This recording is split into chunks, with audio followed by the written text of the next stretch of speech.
Hello, I'm Dr. Barney Forsythe, the president of Westminster College, and with me today is Mr. Allen Packwood. Allen is a fellow of Churchill College at Cambridge University and the director of the Churchill Archive Centre at Cambridge. And we are delighted to have him here at the National Churchill Museum and at Westminster College's campus today. And we look forward to a conversation with you for the next few minutes about the work that you do, the important work you do as a steward of the archives of Sir Winston Churchill, and would be interested in your reactions to the National Churchill Museum at Westminster. So perhaps we could get started if you could tell us a little bit about your interest in Churchill. Well, my interest in Churchill really stems out of a general interest in history. Mm-hmm. Always been interested in history, and that led me into a career in archives, and that led me to a job at the Churchill Archive Centre, where I was involved in initially cataloguing and exhibiting the archive of Sir Winston Churchill. And I certainly don't need to tell you here what a huge task that is. I mean, the Churchill Papers archive in Cambridge is 2,500 boxes, an estimated 1 million items, everything from his childhood letters and school reports through to his final writings, including, of course, his correspondence with American presidents, including Truman, and including his drafts and notes for his great speeches and broadcasts, including the original notes for the Iron Curtain speech delivered here on the 5th of March, 1946. I remember seeing that when we visited the Churchill Archives a few years ago on one of our college-led trips on Churchill's England. Yet Churchill was a prolific writer. I mean, some would argue his first profession was as an author, and so the archives is full of personal correspondence and everything. What strikes you as sort of the most significant pieces or piece in the collection? I think it's a very difficult question Yes. to answer because, as you've rightly just inferred, Churchill was someone who very much lived by his pen. In fact, I think he famously said that he lived from pen to mouth. His writing financed his political career, but of course it also underpinned his political career. His writing was what launched him on the international stage. His writing was what sustained him. And this is reflected in the archive. Now, on the one hand, you've got these great iconic pieces. So you have his annotated notes for the Iron Curtain speech, or for the Finest Hour speech of the 18th of June 1940, or from the 20th of August 1940, never in the field of human conflict was so much owed by so many to so few. And to see those speech notes on the page set out in a blank verse format he used like poetry, to give him the rhythm, to give him the emphasis, to give him the pauses. Of course, that's incredibly powerful. But then you juxtapose that, as you do with the wonderful exhibition here, with the much more personal material, so that you can see the man behind the myth. So you see those very touching love letters that he exchanges with Clementine, starting in 1908 at the time of their engagement, and then running all the way through his life.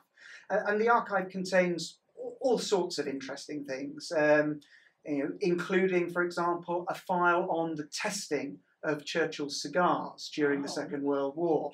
Because, of course, by the time you get to 1941, and when it becomes apparent that maybe, Britain isn't going to lose the war after all, Churchill starts to get gifts of cigars. And many of these gifts are coming through quite dubious sources. And for his office, the crunch comes when he receives a huge consignment of cigars from the National Tobacco Commission of Cuba. And his office are worried that these cigars might have been tampered with by enemy agents en route. So they might be exploding cigars, or more likely, cigars with some sort of deadly poison attached to them. And they actually bring in MI5 to test the Prime Minister's cigars, which they do by breaking them down into a broth and feeding that broth to mice. When no ill befalls the mice, scientists are enlisted who bravely put some of this cigar material on their tongues. When nothing happens to them, the cigars are deemed probably safe. In the meantime, minute after minute has been sent to Churchill by his staff, warning him that whatever he does, he must not smoke any of these cigars.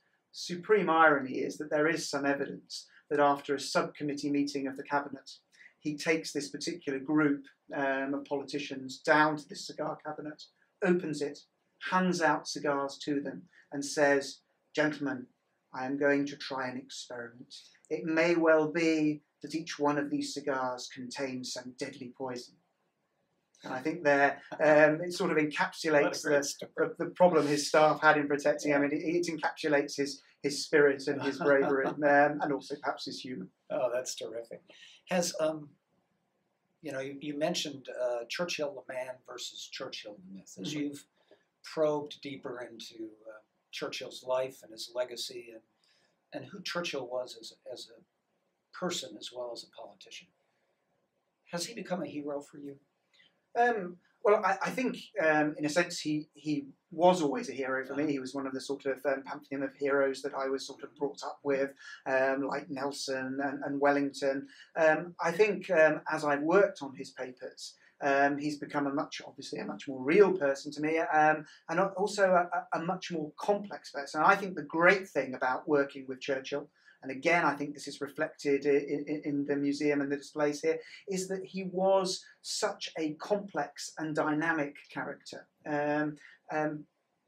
He is someone who he's always active. When he's not engaged in politics, he's writing. When he's not writing, he's painting. When he's not painting, he's learning to fly or he's bricklaying. And he's someone who's capable of sort of surprising you again and again.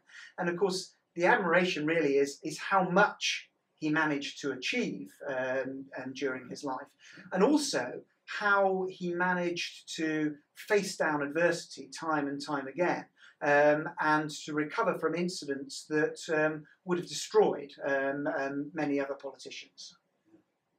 Well, this is your first time to the National Churchill Museum, if I'm not mistaken. No, it is, and I feel very, very guilty about that. So what are your impressions? My impressions are that it exceeds all of my expectations. It was, for me, a very interesting and very resonant moment to go and to stand in that gymnasium where he delivered the speech, but then to come into this wonderful restored church and to see this very modern and very comprehensive exhibition of his life. I mean, I think you've truly established yourself as the National Museum in the United States for Churchill, and I would encourage, obviously, anyone with an interest in Churchill to come and visit here, and I would also express the hope that the Churchill Archive Centre and the other Churchill organisations can sort of work with you, particularly as we approach the 50th anniversary of Sir Winston's death, to try and find ways of taking some of this material out to a global audience. I think that would be wonderful, to the extent that all of those who are interested in promoting Churchill's life and legacy, not only in North America but around the world, can work together. I think it's a win-win situation for us all. Was there any particular part of the museum that struck your fancy? Well, I think there are several parts that have been of particular interest to me today. The temporary exhibition that you have here at the moment on D-Day, I found very interesting because we've got the 70th anniversary coming up. It's a period which is sadly passing out of living memory.